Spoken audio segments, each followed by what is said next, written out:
STEM subjects, so science, technology, engineering, mathematics, have been cited as pivotal for jobs of the future. But yet we continue to see various reports, and you mentioned earlier that science is still predominantly male-driven.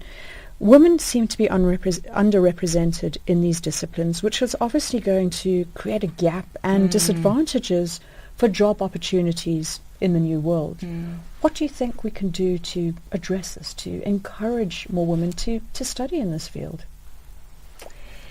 You know, the real enemy is actually our patriarchal constraints. Let me give myself as an example. If I didn't have a supportive husband, because I used to work in the lab at night over the weekend, so I do think that we've got to be much more sensitive to our institutional constraints and also family constraints. So policies I think we can put in place, but I really think the choices that women do are also, make are very important. If you really want to be a scientist and you know you're going to work in the lab, you've got to assert yourself in the marriage, even before the marriage, to say, here is who I think I am, and I would like this kind of career. You start with your own partnerships with your husband and so on before we come to institutional constraints.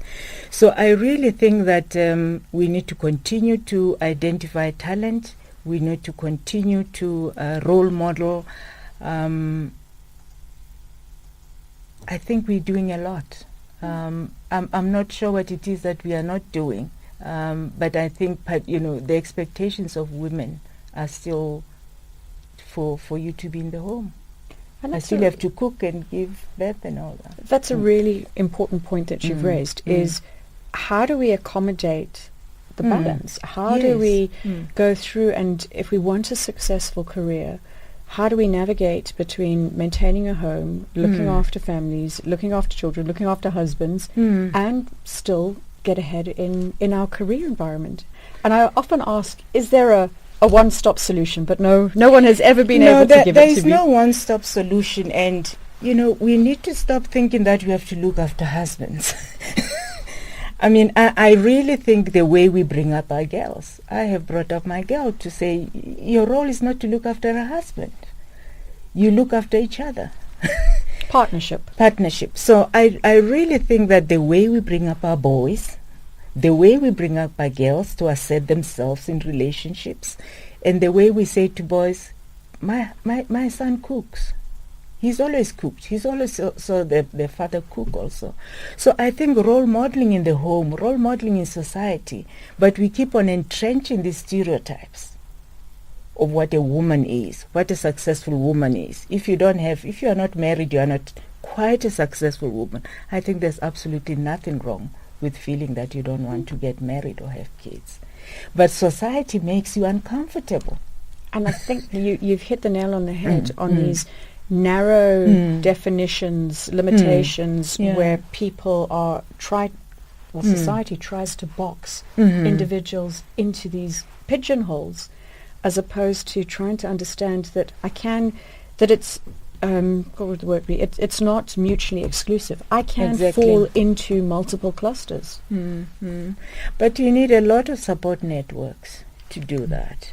And they have to be synergistic support networks. You've got to have a support network of home, in the work environment. So I don't think the work environment, if I think of women who do civil engineering, for example, if you go to a construction site, which is still male-dominated, whether it's, the laborers or they are used to taking instructions from a male. You go in there and, it's an alienating environment. But the other women also don't expect you to be in an overall and, putting on a helmet. That's not what an educated woman looks like to most of us. Yes. So I never forget this young lady who was doing a mining engineering degree and at the University of Pretoria, and they had what was a beauty contest of sorts. But they gave them the leeway. One of the things they had to do was to dress any way you want. And she put on her overall and put on her helmet with high heels and appeared on the stage. I mean, how powerful is that? And I think it blew everybody's mind. She was proud.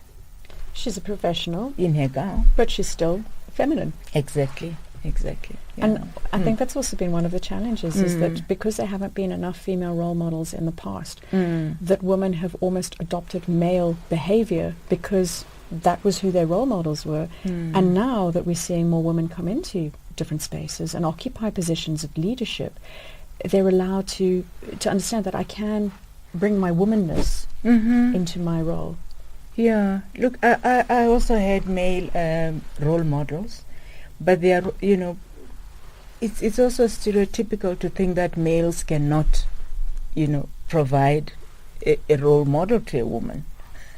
Absolutely. I've had wonderful role models, and I think, like I said, my father was quite in touch with the fact that he has to teach the girls, but the society was still patriarchal. So I do think that role models are important, but it's also the responsibility of males to nurture women.